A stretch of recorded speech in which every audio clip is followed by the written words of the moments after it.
بسم اللہ الرحمن الرحیم۔ السلام علیکم۔ پروگرام علم و حکمت میں خوش آمدید۔ میں ہوں محمد حسن الیاس۔ ناظرین کرام، مسلمان امت کے عروج و زوال کی داستان کیا ہے؟ زوال کے اسباب کیا تھے؟ غامدی صاحب سے ہم ایک ایک کر کے نقطوں کی تنقیحات کر رہے تھے۔ یہ بھی جانا تھا کہ مسلمان قوم کو بحیثیت قوم دنیا میں کیا ذمہ داریاں دے کے اللہ نے بھیجا تھا، اور پھر ذریت ابراہیم کا انتخاب، اس کی 2 شاخیں، دونوں کے ساتھ اللہ کا معاملہ۔ گزشتہ نشست میں بات یہاں تک پہنچ چکی تھی کہ جو کچھ بنی اسرائیل کے ساتھ ہوا وہی بنی اسماعیل کے ساتھ بھی ہوا، 2 بڑی شکست، اور پھر ان کے بعد اللہ کی یافت، رحمت اور اللہ کی شفقت کا اظہار ہوا۔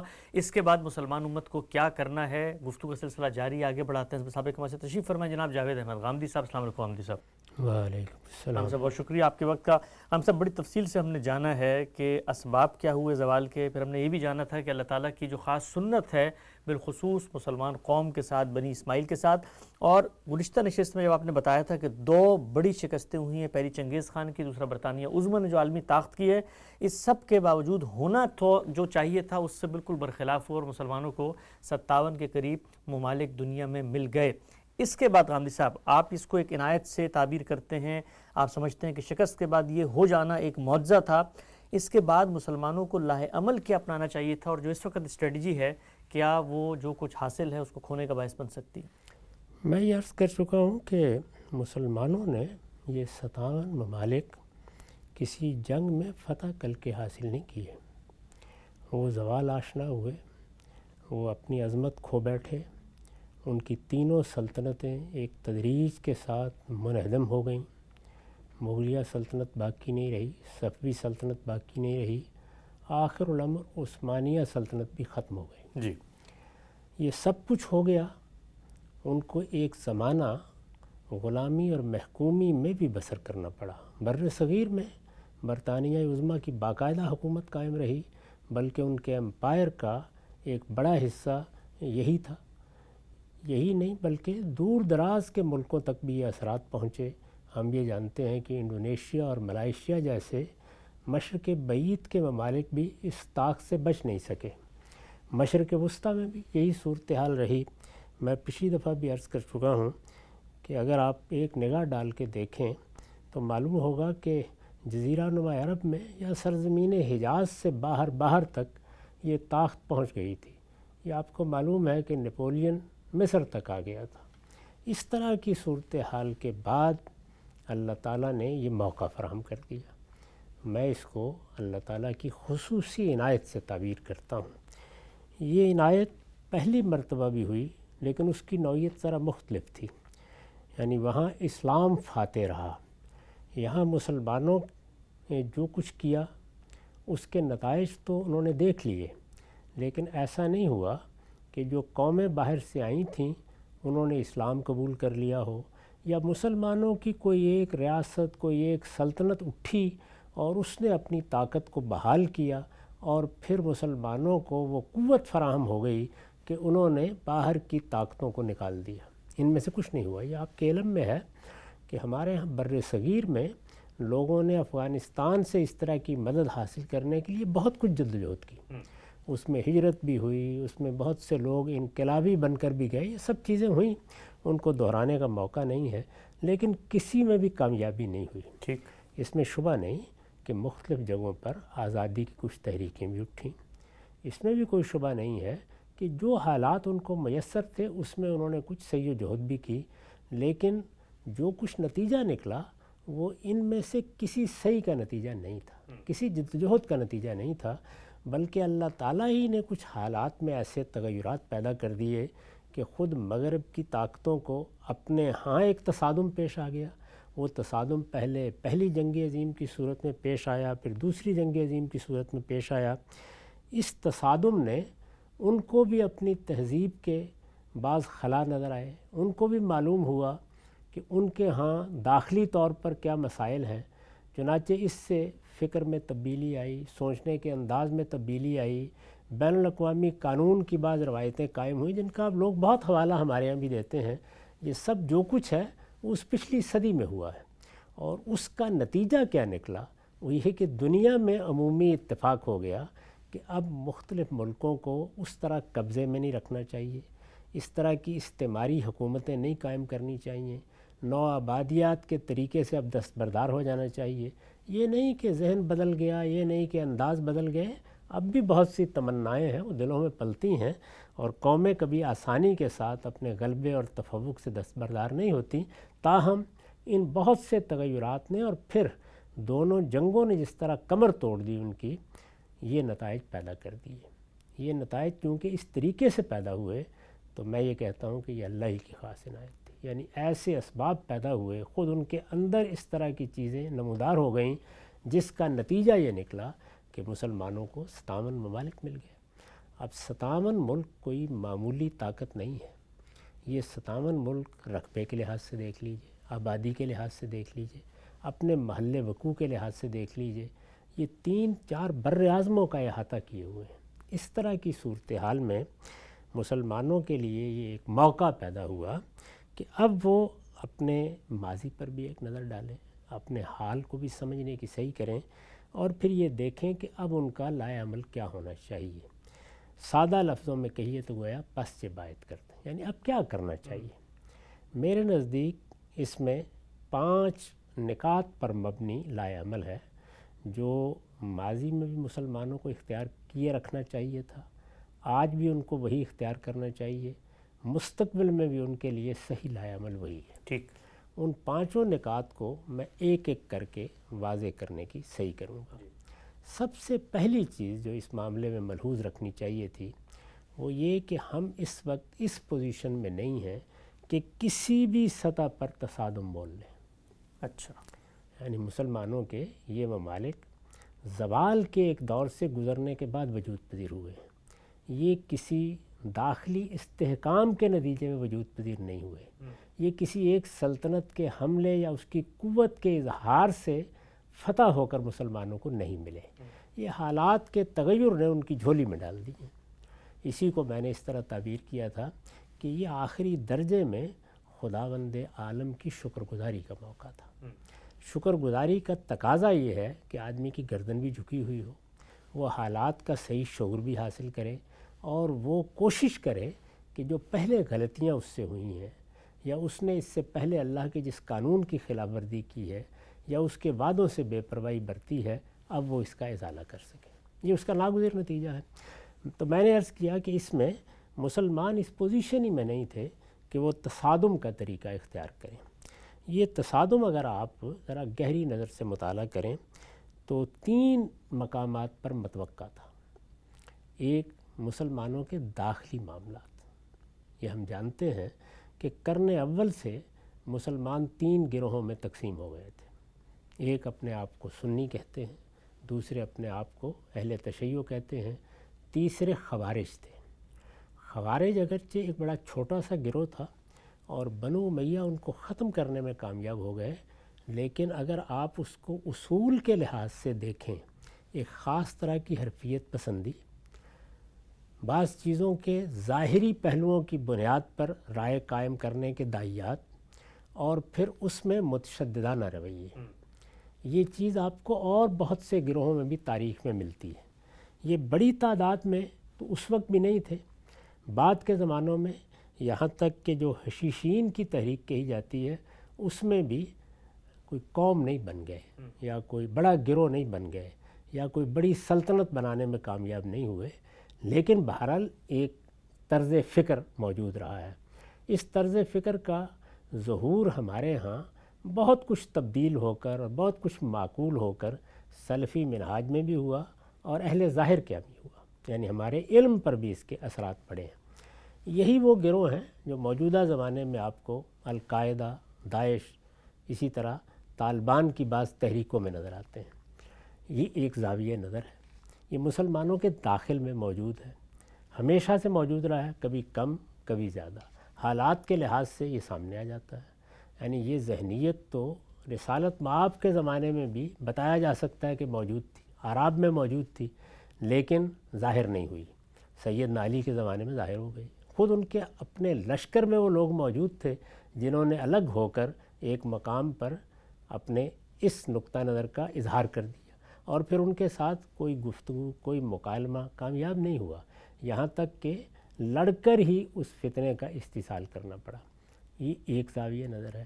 اسی طرح سے ہمارے ہاں جو اہل تشیع کا نقطہ نظر ہے اس سے ہم واقف ہیں کہ اس میں کیا کیا اختلافات ہیں، ان اختلافات میں بعض موقعوں پر کیسی شدت ہے، اور اس سے سیاسی زندگی کے بارے میں، اجتماعی زندگی کے بارے میں کیا کیا چیزیں ہیں جو تصادم کے مقام پر لے جا سکتی ہیں۔ اس بات کو فراموش نہیں کرنا چاہیے کہ جب نقطہ ہے نظر میں اس طرح کا اختلاف ہو جاتا ہے اور بعض بنیادی چیزوں کے بارے میں ہو جاتا ہے، تو اس میں اپنے اپنے نقطہ نظر کے لیے تفوق اور برتری قائم کرنے کی جبلت بھی روبہ عمل ہو جاتی ہے۔ تو میں یہ عرض کر رہا تھا کہ یہ تو ایک داخلی محاذ تھا، اس کو بھی کسی نہ کسی صورت میں جیسے ہی آپ کا معاملہ دوسروں سے الگ ہوتا ہے تو داخلی طور پر یہ ایک تصادم کا موقع ہے، یہ چیز پیدا ہو جاتی ہے۔ دوسری چیز یہ تھی کہ مسلمانوں کے ہاں، میں اس سے پہلے بھی عرض کر چکا ہوں اور غالباً ان نشستوں میں بھی اس کو بیان کیا تھا کہ ایک فطری طور پر مذہبی قیادت پیدا ہو چکی تھی۔ مذہبی قیادت رسالت مآب صلی اللہ علیہ وسلم کے زمانے میں تو الگ نہیں ہوئی، جی، خلفائے راشدین کے زمانے میں بھی یہ اس طرح سے نمایاں نہیں ہوئی، اگرچہ علماء پیدا ہونا شروع ہو گئے تھے، یعنی صحابہ کرام میں بھی، تابعین میں بھی ہم ان علماء کے نام گنوا سکتے ہیں جو اپنی علمی حیثیت میں بہت ممتاز بھی ہوئے اور اصل میں علم کی روایت بھی انہی سے قائم ہوئی۔ مذہبی قیادت اور چیز ہے اور علماء کا ہونا اور چیز ہے، یعنی علماء کا مطلب تو یہ ہے کہ دین بھی چونکہ اپنا ایک علمی پہلو رکھتا ہے، اس کے ماہرین ہم نے پیدا کر دیے ہیں۔ وہ قرآن مجید کو سمجھتے ہیں، وہ حدیث کو سمجھتے ہیں، وہ قانونی معاملات میں لوگوں کی مشکلات کو دیکھتے ہیں، وہ اجتہاد کرتے ہیں۔ بڑے بڑے علماء مختلف فنون کے ہم نے پیدا کیے اور یہ پیدا ہونا شروع ہو گئے، لیکن بتدریج ہمارے ہاں مذہبی قیادت پیدا ہونا شروع ہوگی۔ مذہبی قیادت کا مطلب یہ ہے کہ مذہبی علم نے اپنی ذات میں روایت کی صورت اختیار کر لی ہے۔ جب وہ روایت کی صورت اختیار کرتا ہے تو اس میں پھر معاملہ علمی حلقوں تک نہیں رہتا، لیڈرشپ پیدا ہوتی مدارس سے فکر تک نہیں رہتا، اس میں عامت الناس متعلق ہوتے ہیں۔ تقلید کا جو فیصلہ کیا گیا اس نے یہ چیز پیدا کر دی۔ اس کا لازمی نتیجہ کیا نکلتا ہے؟ اس کا لازمی نتیجہ یہ ہے کہ قوم کے اندر یا کسی امت میں یا کسی ملت میں دو طرح سے لوگ رہنمائی حاصل کرنا شروع کر دیتے ہیں۔ ایک مذہبی پس منظر میں مذہبی قیادت کی طرف دیکھ کر، یعنی ان کے لیے انسپریشن ہی وہیں سے ہوتی ہے، وہ دیکھتے ہیں کہ اچھا ہمارے یہ علماء کیا کہہ رہے ہیں، اور مذہبی قیادت چونکہ یعنی محض علم نہیں ہوتا، مذہبی قیادت پیدا ہو جاتی ہے تو ان تمام امور کے بارے میں وہ اپنا زاویہ نظر بھی بیان کرنا شروع کر دیتے ہیں، جس میں سیاست بھی، سماج بھی، معاشرت بھی اور اس طرح کے دوسرے شعبے زیر بحث آنا شروع ہو جاتے ہیں۔ سیاسی قیادت تو بہرحال پیدا ہونا ہی ہوتی ہے، یعنی کسی بھی قوم کے اندر اللہ تعالیٰ جس طرح سے مختلف صلاحیتوں کے لوگ پیدا کرتا ہے، اس کا لازمی نتیجہ یہ ہے کہ جس طرح علماء پیدا ہوں، اطباء پیدا ہوں، سائنسدان پیدا ہوں، فلسفی پیدا ہوں، حکماء پیدا ہوں، اسی طرح زعماء بھی پیدا ہوں۔ یہ زعماء ہیں جو حوصلہ مند لوگ ہوتے ہیں، خدا پیدا کرتا ہے، یہ ظاہر ہے کہ سیاسی قیادت فراہم کرتے ہیں۔ وہ حالات کے لحاظ سے ہے کہ اپنا ظہور کیسے کرے گی۔ اگر زمانہ وہ ہے کہ جس میں آپ جسمانی قوت سے اس کا اظہار کرتے ہیں تو اس طرح ہو جائے گا، عسکری قوت سے کرتے ہیں تو اس طرح ہو جائے گا۔ ہمارے موجودہ زمانے میں اس کی نوعیت ذرا تبدیل ہو گئی ہے، جہاں جہاں کہیں سیاسی معاملات میں آزادی کا طریقہ اختیار کیا گیا ہے، وہاں اب مغربی طرز کی قیادت بھی پیدا ہونا شروع ہو گئی۔ تو میں یہ عرض کر رہا ہوں کہ قیادت جب دو حصوں میں تقسیم ہو گئی، یعنی مذہبی قیادت اور سیاسی قیادت، تو ان کے مابین بھی ایک موقع پیدا ہو گیا کہ اب تصادم ہو سکتا ہے۔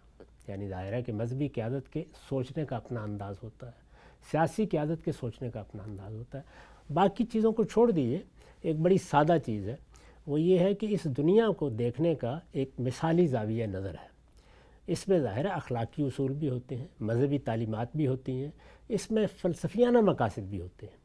جب کچھ لوگ اس جگہ سے دنیا کو دیکھتے ہیں تو وہ یہ کوشش کرتے ہیں، جیسے کہ افلاطون نے کوشش کی کہ یہ فلسفیوں کی دنیا بن کے رہ جائے، ایک مثالی دنیا، یعنی جس میں اعلیٰ اقدار حکومت کر رہی ہوں۔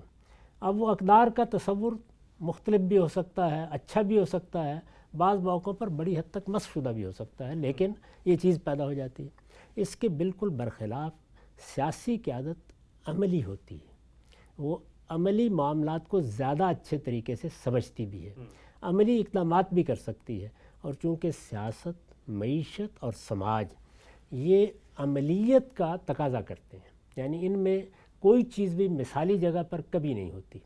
ان کو مثالی جگہ پر لانے کی بھی صحیح کی جائے تو بعض اوقات وہی معاملہ ہو جاتا ہے جو ایک تشبیہ میں رسالت مآب نے بیان فرمایا کہ تم نے دیکھا نہیں ہے کہ خواتین کی نوعیت بالکل ایسے ہوتی ہے کہ جیسے ایک پسلی ہے.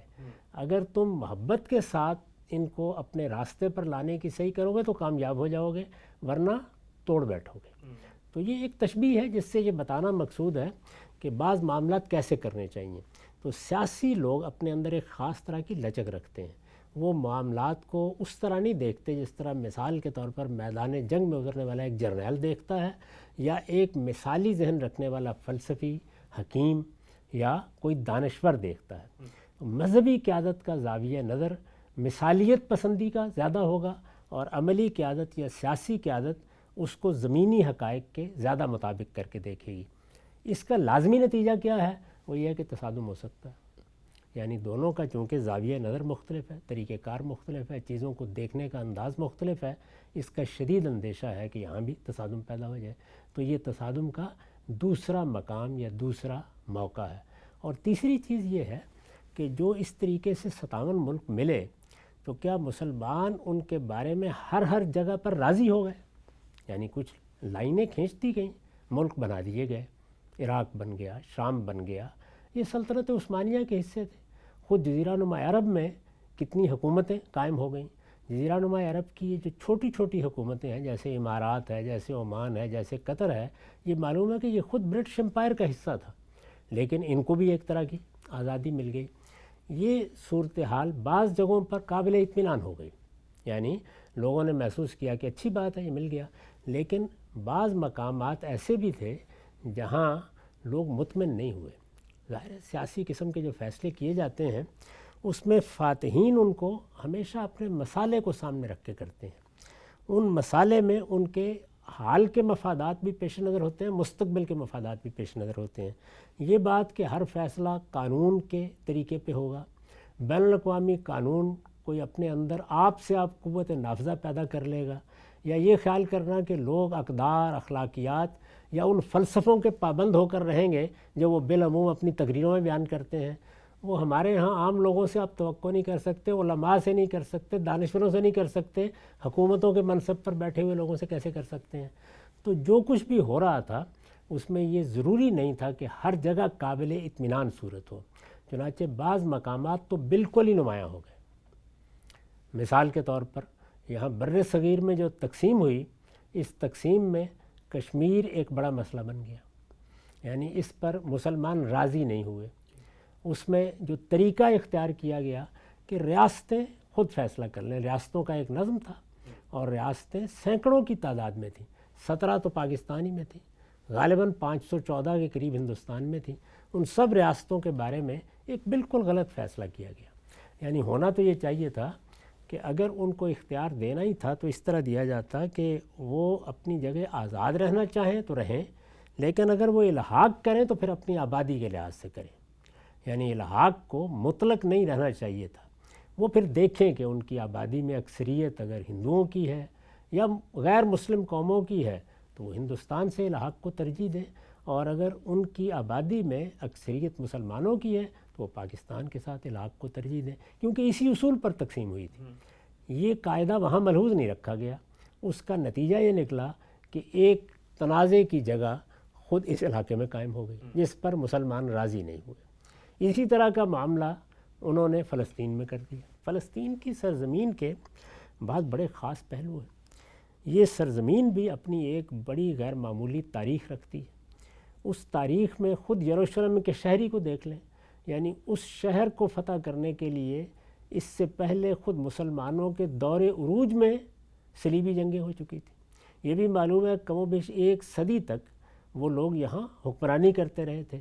وہاں مسیحیوں کا بھی مقدس مقام بلکہ مقدس مقامات ہیں. سیدنا مسیح کہیں پیدا ہوئے ہیں، کہیں سیدنا مسیح نے وعظ فرمایا ہے، کہیں وہ بیٹھے ہیں، کہیں سے اللہ تعالیٰ نے ان کو اپنی طرف اٹھایا ہے، کوئی ان کے صلیب دینے کی جگہ بن گئی ہے. یعنی یہ بہت سے مقامات ہیں. آپ دیکھیں کہ اگر ہمارا تعلق ہو تو کس طرح سے ہم ان مقامات کو دیکھیں گے. یہود کے لیے تو وہ 3500 سال کی تاریخ رکھتا ہے. ان کا ہیکل وہاں، ان کے لیے اللہ تعالیٰ نے اس علاقے کو خاص کیا. اس کے لیے بائبل میں پورے ابواب موجود ہیں جن میں اسی علاقے سے متعلق قوانین بیان کیے گئے ہیں. خود تورات میں اس سے متعلق بہت سی ہدایات ہیں. یہ سب کچھ وہاں تاریخ میں موجود ہے. یہود وہاں سے اگرچہ نکالے جا چکے تھے لیکن وہ جہاں کہیں بھی ہوں گے بہرحال ان کی دلچسپی کا موضوع رہے گا یہ معاملہ. مسلمانوں کی بھی تاریخ کا ایک بڑا واقعہ وابستہ ہو چکا تھا. یعنی رسالت مآب صلی اللہ علیہ وسلم کو جو ایک رویا دکھایا گیا اس میں یہ معلوم ہے کہ بہت سے واقعات ہیں جو یروشلم سے متعلق بیان ہوئے ہیں. اسی طرح کا معاملہ اس میں بھی پیش آ گیا تھا کہ کچھ عرصے کے لیے جیسے کہ قرآن مجید سے بھی معلوم ہوتا ہے اور روایات سے بھی مسجد اقصیٰ کو یا ہیکل سلیمانی کی جگہ کو قبلہ قرار دے دیا گیا تھا. تو مسلمانوں کی بھی دلچسپیاں اس کے ساتھ اس تقدس کے پہلو سے موجود تھیں. اس لحاظ سے وہ ایک بڑا نازک مقام ہے اگر آپ تینوں مذاہب کے لحاظ سے دیکھیں. ہمارے نزدیک تو مذہب ایک ہی ہے، اسلام ہے، اس کے فرقے ہیں، لیکن بہرحال اس وقت وہ مذاہب اپنی اپنی شناخت کے ساتھ قائم ہیں. اس میں یہ فیصلہ کیا گیا کہ یہود کو جہاں تہاں سے اکٹھا کر کے ان کا ایک قومی وطن اسی سرزمین میں بنایا جائے گا. وہ صدیوں سے وہاں سے نکالے جا چکے تھے. جس وقت سیدنا عمر رضی اللہ عنہ کو یہ جگہ دی گئی، انہوں نے فتح کر لیا فلسطین کو، تو مسیحیوں نے یہ بات شرائط میں منوائی تھی کہ یہاں یہود کبھی داخل نہیں ہوں گے. لیکن اب وہی مسیحی تھے جن کی کبھی یہ تاریخ تھی، انہوں نے آ کر ان کے لیے قومی وطن کو یہیں بنانے کا فیصلہ کر لیا. چنانچہ جس طریقے سے یہ 57 ملک ہم کو ملے اسی طریقے سے ان کو بھی ہزاروں سال کے بعد ایک ملک مل گیا اور ان کو بھی وہاں آباد کرنے کے لیے برطانیہ عظمیٰ نے ان کی مدد کی. اس میں بہت کچھ غلط ہوا، صحیح ہوا، وہ اپنی جگہ ایک تاریخ ہے. بہرحال ایک مولود فساد ہے جو وہاں پر بھی جنم دے دیا گیا. یہ صورتحال تھی جس میں وہاں پر بھی لوگ مطمئن نہیں ہو سکتے تھے. جن لوگوں کو اپنے گھر چھوڑنے پڑے، جن کے لیے وہاں دوسروں کے لیے جگہ بنانی پڑی، یہ ساری چیزیں، اس میں اب بحث یہ نہیں ہے کہ صحیح کیا ہے غلط کیا ہے، یعنی لوگوں میں ایک رد عمل کی فضا پیدا ہوئی. تیسری بڑی جگہ کردستان تھا. یعنی کرد قوم بھی لاکھوں کی تعداد میں ہے. ان لوگوں کے ہاں اپنے الگ تشخص کو یا اپنی الگ شناخت کو بڑی اہمیت حاصل رہی ہے. ان کے لیے بھی کوئی الگ علاقہ مختص نہیں کیا گیا، بلکہ ان کے کچھ حصے کو ترکی کے ساتھ ملک کر دیا گیا، کچھ کو عراق کے ساتھ ملک کر دیا گیا، کچھ ایران کے ساتھ. تو اس کے نتیجے میں گویا ایک قوم تقسیم ہوئی، ان کے اندر بھی یہ چیز پیدا ہوئی. تو یہ تیسرا مقام تھا. یعنی جو نیا نقشہ بنا، جو نئے ممالک وجود میں آئے، جو نئی لکیریں کھینچی گئیں، اس میں ان تین مقامات پر تصادم کے مواقع پیدا ہو گئے. تو یہ میں نے عرض کیا کہ اگر آپ سارے معاملے کا تجزیہ کریں تو جہاں اللہ تعالیٰ نے بہت بڑے پیمانے کے اوپر مسلمانوں کو اپنی عنایت سے سرفراز فرمایا، ان کے ہاں ایک نئی دنیا پیدا ہو گئی. زوال کے باوجود اور فتح ہو جانے کے باوجود اللہ تعالیٰ نے ان کو مختلف ملکوں میں آزادی دے دی. اس سب کے باوجود بہرحال کچھ تصادم کے مواقع بھی تھے. یہ اللہ کے کس قانون کے تحت ہے؟ یہ وہی قانون ہے کہ اس دنیا میں مختلف معاملات ابتلاء کے اصول پر ہوتے رہتے ہیں. یعنی آپ کو نعمت ملتی ہے، اس میں بھی کچھ ایسی جگہیں ہوتی ہیں جہاں آپ غلطی کر سکتے ہیں اور معاملہ راستے سے ہٹ سکتا ہے. آپ کے اوپر کوئی مصیبت آتی ہے، تکلیف آتی ہے، اس میں بھی بہت سے یسر کے معاملات چھپے ہوئے ہوتے ہیں. یہی اللہ کا قانون ہے اور اس کے تحت وہ قوموں کو بھی آزماتا ہے اور عام لوگوں کو بھی آزماتا ہے. انفرادی اور اجتماعی سطح پر جو قانون اس پورے عالم کا احاطہ کیے ہوئے ہے وہ آپ جانتے ہیں کہ ابتلاء ہی کا قانون ہے. تو اس ابتلاء کے قانون میں اب یہ وہ موقع تھا کہ مسلمان کسی حال میں بھی ان تینوں مقامات میں کسی تصادم کو پیدا نہ ہونے دیتے. کیوں؟ تصادم بھی انسانی زندگی کا حصہ ہے، ہو جاتا ہے. اس کو بھی بہرحال مختلف موقعوں پر دیکھنا ہی پڑتا ہے. تصادم سے تو خلفائے راشدین کا دور بھی پاک نہ رہ سکا. بنو امیہ اور بنو عباس کی کشمکش سے بھی ہم واقف ہیں. جب سلاطین نے اپنی ریاستیں قائم کرنی شروع کی تو اس میں کیا کیا تصادم نہیں ہوئے. تو یہ بات کہنا کہ یہ تصادم ہونا یہ بھی انسانی فطرت کے خلاف ہے. لیکن اس موقع پر اس کی نوعیت بڑی غیر معمولی ہو گئی تھی. وہ اس لحاظ سے غیر معمولی تھی کہ جس طرح میں نے عرض کیا قوت موجود ہی نہیں تھی. جن قوموں نے نظم قائم کیا تھا عالمی سطح پر برتری انہی کی قائم تھی. یہ فیصلے بھی انہی کے تھے اور ان کے مفادات حال اور مستقبل کے لحاظ سے خود ان فیصلوں کے ساتھ جڑے ہوئے تھے. اس لیے صورتحال یہ نہیں تھی کہ کوئی بھی تصادم اگر خاص طور پر خارجی سطح پر پیدا ہوتا ہے تو وہ مقامی رہے گا، اس کو بہرحال بن جانا تھا۔ اس میں آپ لوگوں کو قوانین کی یا بین الاقوامی قوانین کی تسبیح پڑھ کے نہیں دکھا سکتے، یعنی اس کے پاس کوئی ایسی قوت نافذہ نہیں تھی کہ جس کی طرف آپ غیر جانبدارانہ طریقے سے رجوع کی توقع کر سکیں۔ انہی بڑی طاقتوں نے جو ایک نظم بنایا تھا اس کے اندر ہی آپ کو جینے کے مواقع پیدا کرنے تھے، تو یہ ایک نازک صورتحال تھی جس نے اس سارے معاملے کو پرسرات بنا دیا تھا۔ یعنی اب مسلمانوں کی قیادت کو، خواہ وہ مذہبی قیادت ہو یا سیاسی قیادت، سب سے پہلے جس چیز کو ہدف بنانا تھا، اور میں نے اسی لیے اس کو سب سے پہلے نقطے کے طور پر بیان کرنا پسند کیا ہے، وہ کیا چیز تھی؟ تصادم سے گریز۔ یہ وہ بات ہے جو میں نے بار بار کہی ہے، ہر موقع پر کہی ہے، اور یہ توجہ دلائی ہے کہ یہ تصادم خواہ داخلی سطح پر پیدا ہو رہا ہو، خواہ ہماری پرانی تقسیم سے پیدا ہو رہا ہو، یعنی وہی خوارج کی تقسیم، تشیع کی تقسیم، تسنن کی تقسیم۔ آپ اگر غور کر کے دیکھیں تو اس پچھلے 30-35 سال کی تاریخ پر نگاہ ڈال لیں، یہی تصادم ہے جو آپ کو جگہ جگہ نظر آتا ہے۔ یعنی یہ بات کسی عالم نے نہیں بلکہ اب سیاسی سطح پر کہی جا رہی ہے کہ ہم خوارج سے لڑ رہے ہیں۔ جی ہاں، بالکل ایسے دیکھیے تاریخ کس طریقے سے اپنے آپ کو دہراتی ہے۔ یعنی وہ جو فکر پیدا ہوا تھا اس وقت سیدنا علی کے مقابل میں یا سیدنا معاویہ کے مقابل میں، وہ فکر موجود ہے اور وہ اب بھی اسی طریقے سے ظہور کرتا ہے۔ اس نے نام نئے رکھ لیے۔ شام میں اگر آپ دیکھیں تو 21-22 کے قریب مختلف گروہ ہیں جو اسی طرح کے ذوق اور اسی طرح کے علمی استدلال کے ساتھ برسر جنگ ہے۔ خود ہماری افواج اپنے ملک میں مقابلہ کر رہی ہیں، اور یہ معلوم ہے کہ اس کو فتنہ خوارج ہی کہا جاتا ہے۔ جی ہاں، اس پر بہت کچھ لکھا گیا، بہت کچھ کہا گیا، تو وہ خوارج بھی اپنا اپنا نقطہ نظر لے کے آئے، اور بالکل وہی صورتحال ہے۔ یعنی آپ اس زمانے کے خوارج کو دیکھیں تو آپ کو معلوم ہوگا کہ وہ قرآن پڑھ رہے ہیں، وہ حدیثیں سنا رہے ہیں، وہ عبادت میں رات بھر کھڑے رہتے ہیں، اس سب کے باوجود بہرحال قتل و غارت کیے چلے جا رہے ہیں۔ انہوں نے کسی امام کو نہیں چھوڑا، کسی عالم کو نہیں چھوڑا، جس کسی نے ان سے اختلاف کیا وہ ان کی تلوار کی زد میں آیا۔ یہ تو بنو امیہ کے حکمرانوں نے غیر معمولی جدوجہد کر کے اور بڑا غیر معمولی پروگرام بنا کر اس زمانے میں خاتمہ کیا تھا۔ اس وقت بھی یعنی برسوں لڑنا پڑا تھا، یہ نہیں ہے کوئی ایک دن دو دن۔ جب حشیشین کا فتنہ پیدا ہوا ہے اس کے ساتھ بھی برسوں لڑنا پڑا تھا۔ اس وقت بھی آپ دیکھ رہے ہیں کہ وہ ایک جگہ سے دوسری جگہ، دوسری جگہ سے تیسری جگہ، یہاں تک کہ افغانستان میں خیال یہ تھا کہ یہ معاملہ ہی اب ختم ہو جائے گا، اس لیے کہ ان کے مرکزی گروہ کو اقتدار حاصل ہو گیا ہے، لیکن آپ نے دیکھا کہ وہاں پھر ہماری افواج کو اسی طرح برسر جنگ ہونا پڑا ہے۔ بعض علاقے ان کے قبضے میں آ گئے تھے جن کو چھڑوانا پڑا ہے۔ آپ کو معلوم ہے کہ اس میں سوات کا علاقہ اور بعض دوسرے علاقے کس طرح میدان جنگ بنے رہے ہیں۔ اسی طرح کی صورتحال اگر آپ غور کر کے دیکھیں تو برسوں اس طرح رہی ہے کہ اگرچہ الفاظ میں بیان نہیں ہوئی، جس میں یہ صاف معلوم ہوتا تھا کہ یہ وہ جو اہل تشیع اور اہل تسنن کی پرانی چپکلش ہے وہ بھی سیاست پر اور اسی طریقے سے جنگی اقدامات پر اثر انداز ہو رہی ہے۔ آخر ہم نے دیکھا کہ اس عرصے کے دوران میں 8 سال تک عراق اور ایران کے درمیان جنگ ہو گئی، یعنی یہ تو دونوں مسلمان ملک تھے، تو اس کا مطلب یہ ہے کہ وہ جو دوسری چیز تھی وہ روبہ عمل ہوئی، اور تیسری کو بھی آپ دیکھ لیں کہ اس مقام پر بھی ایسے ہی ہوا کہ مختلف قسم کی تحریکیں بھی اٹھیں، مختلف قسم کے اقدامات بھی ہوئے، اور پھر مسلمانوں نے وہاں پر بھی جنگ و جدال کا طریقہ اختیار کیا۔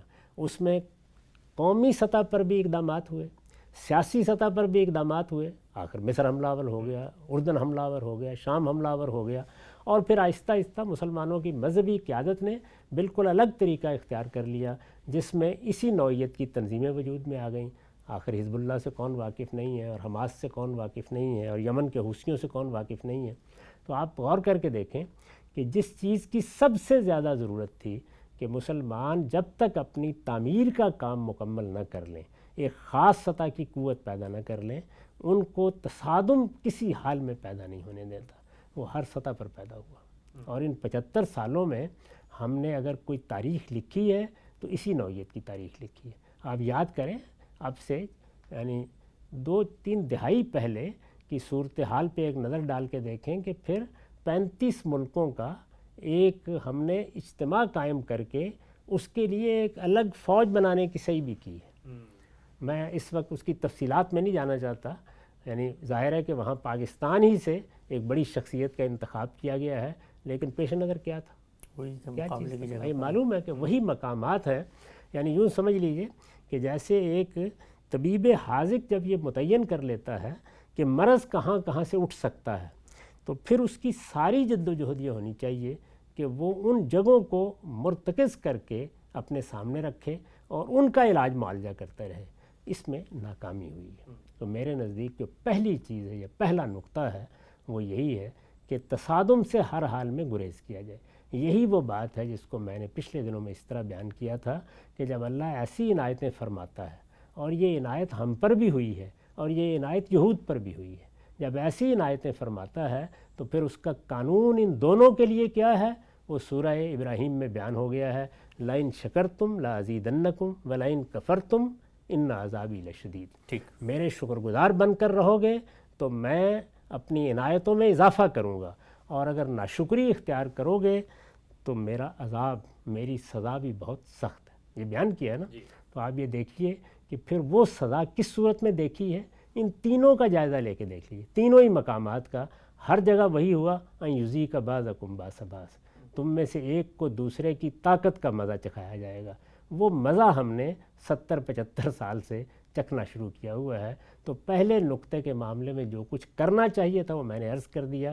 وہ ایک نقطے میں کیا ہے، اللہ کی شکر گزاری کے ساتھ جو کچھ ملا ہے اس پہ اکتفا کر کے اپنی تعمیر، تصادم سے آخری درجے میں گریز. اس کو میں نے بارہا اس طرح بھی بیان کیا ہے کہ ہر قیمت پر امن خرید کرنے کی کوشش. یہ جو لاہ عمل ہے مستقبل کا، اس میں 5 چیزیں غام صاحب نے بتائیں جنہیں ہم نے اپنانا ہے. پہلی چیز آج زیر بحث آ رہی ہے. اس پہلی نقطے پہ غام صاحب کچھ ضمنی توضیح سوالات پروگرام کے خاتمے سے پہلے. یہ بات جب بھی آپ نے کی یا مسلمان امت میں آپ سے پہلے بعض لوگوں نے کی اور لوگوں کو بتایا، جیسے خود برصغیر کے اندر سر سید نے یہ پیغام لے کے اٹھے کہ اپنی تعمیر پہ توجہ دو، اس وقت تم انگریزوں سے مقابلہ کر کے طاقت کے ذریعے جیت نہیں سکتے. تو جو سامنے کا نیریٹو ہے، جو ذہن مزاحمت پر اپنا رہا ہے، اور بالخصوص وہ مذہبی ذہن ہے چونکہ وہ آئیڈیلزم کی طرف لے کے جاتا ہے، تو وہ اس پورے بیانیے کو جب کہا جاتا ہے کہ تصادم سے گریز، حق و باطل کی جنگ میں اس تجویز کو باطل کی حمایت پر معمور کرتا ہے. وہ یہ کہتا ہے کہ جب یہ لوگ کہتے ہیں کہ تصادم نہ کرو تو اس کا مطلب یہ ہے کہ یہ ظلم کو ظلم نہیں سمجھتے، ظلم کو گوارا کر رہے ہیں، ظلم کی شناعت، ظلم کی شدت ان کے نزدیک کچھ نہیں ہے. مسلمانوں کا خون بہے، ان کے کانوں پر جوں نہیں رینگتی، ان کو کوئی احساس زیاں نہیں ہے. یہ جو نفسیات ہم سے پیدا ہو جاتی ہے، اس کا پھر کیا کریں گے؟ کیونکہ جیسے آپ بتاتے ہیں تصادم سے گریز، تو وہ سامنے سے یہ بھی کہتے ہیں چلیں آپ ہمیں یہ کہہ دیں لیکن ساتھ یہ کہیں کہ جی یہ تو ظلم ہو رہا ہے، فلاں ہو رہا ہے، اس وقت مت کرو، جب تمہارے پاس طاقت ہے تب کر لینا. یہ جو نعرہ ہے یہ کبھی اس کان تک پہنچتا ہی نہیں ہے. دیکھیے بات یہ ہے کہ یہی وہ صورتحال ہے جس نے معاملات کا جیسا ادراک ہونا چاہیے تھا نہیں کیا. اس میں کیونکہ جذبات ہوتے ہیں، اور آپ اگر خیر خواہی کے جذبے سے بھی ایک بات کہیں تو اس کو خیر خواہی کے جذبے سے سنا نہیں جاتا.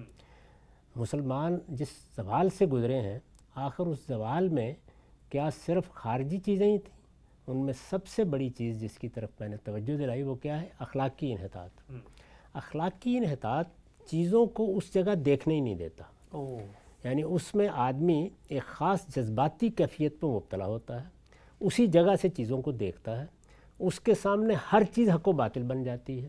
جبکہ اس دنیا میں جب آپ معاملہ کر رہے ہوتے ہیں تو یہاں حق و باطل کی بنیاد پر فیصلے ہوتے ہی نہیں ہیں. یہاں دیکھنا یہ پڑتا ہے کہ آپ اپنے وجود کو قائم رکھنے کے لیے تدبیر کیا اختیار کریں گے. وہ تدبیر ثواب اور ناثواب میں تقسیم ہوتی ہے، اور سیاسی معاملات میں، معاشرتی معاملات میں، سماجی معاملات میں، تہذیبی معاملات میں یہ ثواب ناثواب کی بحث ہی ہوا کرتی ہے. یہ بات کہ فلاں نے ظلم کیا ہے، سوال یہ ہے کہ اب دنیا میں لوگ حکومتیں قائم کرتے ہیں، سلطنتیں قائم کرتے ہیں، ملکوں پر حملے کرتے ہیں، تو ایک گروہ کہہ سکتا ہے کہ یہ ظلم کر رہے ہیں. چنگیز خان نے بھی یہ ظلم دنیا پر کیا تھا، اسی طرح کے مظالم اور لوگوں نے بھی کیے. مسلمانوں کی بعض فتوحات کے بارے میں بھی کوئی اسی طرح کا تبصرہ کر سکتا ہے. جب وہ ہندوستان میں اپنی حکومت قائم کر رہے ہیں تو وہاں کے لوگ بھی یہ سوچ سکتے ہیں. لیکن اس طرح کا موقع جب بھی پیدا ہو جائے تو کرنا کیا ہے؟ کرنا کیا ہے کا تعلق اس سے نہیں ہوتا کہ یہاں آپ حق و باطل کی گواہی دینی ہے. یعنی وہ آپ تجزیہ کر کے بتا دیں فلاں کی بات غلط ہے، فلاں کی بات صحیح ہے. یہ بات کہ دنیا میں جا کے غلبہ قائم کیا جائے، اپنی سلطنتیں قائم کی جائیں، اپنی حکومتیں قائم کی جائیں، دنیا کو تاخت و تاراج کیا جائے، یہ مجھے یہ بتائیے کہ خود اس کے لیے اخلاقی جواز کہاں سے کہاں پیدا سے ہوگا؟ لائیں گے جب تک کوئی جواز نہ ہو؟ ہاں ظاہر ہے یہ ساری باتیں زیر بحث آ جائیں گی نا. تو اس لیے میرے نزدیک یہاں اصل سوال یہ ہے ہی نہیں کہ کیا حق ہے اور کیا باطل ہے. اصل سوال یہ ہم کس صورتحال سے دوچار ہیں. یہی وہ فرق ہے چیزوں کو دیکھنے کا جس میں ہم کو دشنام کا ادب بھی بننا پڑتا ہے, اس طرح کی باتیں بھی سننی پڑتی ہیں. لیکن ہمارے دین میں ہمیں پابند کیا گیا کہ الدین والنصیحہ, دین خیرخواہی کا نام ہے. یہ مسلمان جو ہیں ان کی خیرخواہی دینی تقاضا ہے. اور دیکھیے اس روایت میں رسالت مآب صلی اللہ علیہ وسلم نے کیا تلقین کی ہے. یعنی یہ خیرخواہی اللہ کے لیے بھی ہونی چاہیے, یہ اللہ کے رسولوں کے لیے بھی ہونی چاہیے, یہ مسلمانوں کے لیے بھی ہونی چاہیے, یہ مسلمانوں کی قیادت کے لیے بھی ہونی چاہیے. تو غایت درجہ خیرخواہی کا تقاضا یہ ہے کہ آپ یہ پانچوں نکات جن کو میں بیان کروں گا ان کو سنیں اور کوشش کریں کہ آپ کے مخاطبین بھی ان پر غور کرنے کے لیے تیار ہو جائیں. اس میں یہ پہلا نقطہ بہت سی چیزوں سے حفاظت کا نقطہ تھا کہ ہمیں ہر حال میں ان تینوں مقامات پر تصادم سے گریز کرنا ہے. یہ تصادم سے گریز کرنے کے لیے مجھے یہ بتائیے کسی جگہ بھی حق و باطل کی بحث چھیڑ دی جائے تو لازمی نتیجہ کیا ہوا؟ تصادم ہوگا. یعنی آپ وہ پرانی خوارج کی اور اہل تشیع کی اور اہل تسنن کی بحثیں چھیڑ دیں, ذرا چھیڑ کے دیکھ لیجئے, کسی چھوٹے پیمانے پہ چھیڑ کے دیکھ لیجئے, اس میں ایک جلوس بھی عافیت سے نکالنا ناممکن ہو جائے گا. آخر ہم نے اپنے بچپن میں دیکھا کہ کس طریقے سے محرم کے جلوس نکلتے تھے اور اہل تسنن بھی ان کے لیے سبیلیں لگاتے تھے. یہ فضا بھی دیکھی. اور ہم نے وہ زمانہ بھی دیکھا کہ اب کرفیو لگانا پڑ جاتا ہے, اب موبائل بند کرنے پڑ جاتے ہیں. تو تصادم کے مواقع تو آپ جہاں چاہے پیدا کر لیں, اس کے بعد فساد ہوگا, اس کے بعد خون بہے گا. تو اللہ تعالیٰ نے جو تعلیم ہم کو دی ہے وہ یہ ہے کہ جہاں خون بہنے کا امکان ہو, جہاں فساد برپا ہونے کا امکان ہو, اس کو ہر حال میں اوائڈ کرنا ہے, اس سے ہر حال میں گریز کرنا ہے. اس کا یہ مطلب نہیں ہے کہ بعض موقعوں کے اوپر خون بہتا بھی ہے اور بہانا بھی پڑتا ہے, لیکن پھر اس کے لیے تیاری بھی ہونی چاہیے اور آپ کو اس کا اخلاقی جواز بھی پیدا کرنا چاہیے. اس میں آپ اس مقام پر کر کے دیکھ لیں. اسی طرح جو ہمارے ہاں عراق ایران جنگ کے پیچھے جو چیزیں موجود تھیں, یمن میں جو تبدیلیاں آئیں اس کے پیچھے جو چیزیں موجود تھیں, جب سعودی عرب میں ایک باقاعدہ الگ فوج قائم کرنے کی جدوجہد کی گئی, اس میں جو چیزیں موجود تھیں کیا ان کا ظہور نہیں ہوا؟ اور ان میں بھی اگر تھوڑی سی چنگاری آپ ڈال دیں تو آگ بھڑک سکتی ہے. وہاں بھی مواقع اس کے موجود تھے اور یہی صورتحال ہم نے کشمیر میں بھی دیکھی اور فلسطین میں بھی دیکھی. تو اس لیے میرے نزدیک یہاں اصل چیز یہ ہے کہ مسلمانوں کے حالات کو پہچانا جائے, وہ کس جگہ پر کھڑے ہیں دنیا میں, ان کی طاقت کیا ہے, ان کا مقابلہ کن قوتوں کے ساتھ ہے, عالمی نظم کی کیا حیثیت ہے, ان کے مفادات کیا ہیں, نیا استعمار کیا صورتیں اختیار کر رہا ہے, وہ دنیا پر اپنا غلبہ کس طرح قائم کرنا چاہتے ہیں, نئی طاقتیں کہاں سے پیدا ہو رہی ہیں, ان کا لحاظ کر کے آپ کو لائے عمل بنانا ہے. لائے عمل کی تفصیلات تو میں آگے کروں گا, لیکن اس پہلے نقطے میں بنیادی بات یہ ہے کہ تصادم سے گریز ہونا چاہیے تھا اور آخری درجے میں امن خریدنا تھا. اس میں ماضی میں تو کوئی بڑی کامیابی نہیں ہوئی, لیکن ہم یہ گفتگو اس لیے کر رہے ہیں کہ اے کاش اب بھی اس بات کو سمجھ لیا جائے اور جو بات کہی جا رہی ہے اس بات کے کہنے والوں کو ہدف دشنام بنانے کی بجائے اپنا خیر خواہ سمجھ کر ان کی بات سن لی. آخری سمیٹنے سے پہلے میں ایک مثال, چونکہ لوگ مثالوں کے ذریعے کنیکٹ کرتے ہیں تھاٹ کو, فلسفیانہ بحث بھی زمین پر اپنا کھرا کوٹا واضح کرتی ہے. یہ جو آپ بات کرتے ہیں کہ بھئی امن کے لیے وقفہ خریدیں, اپنی تعمیر پہ توجہ دیں, ہمیں اسی دنیا کے اندر ہماری آنکھوں کے سامنے ایک نئی تہذیب, ایک نئی قوت, ایک نئی طاقت ابھرتی ہوئی نظر آئی. بلکہ جس وقت یہ پورا معاملہ ہوا ہے, عالمی استعمار نے 57 اسلامی ملکوں کو وجود پذیر کیا, اسی دور میں وہ قوت اٹھی ہے اور اس قوت کا نام ہے چین. وہ چین اپنا دنیا کے اندر بعض علاقوں میں اسی طرح سے کوئی مقدمات رکھتا ہے, جیسے تائیوان ہے یا ہانگ کانگ ہے, بھئی ہماری سرزمین تھی اور اگر چاہے تو وہاں پر اقدام کرنے کی بھی پوزیشن میں ہے.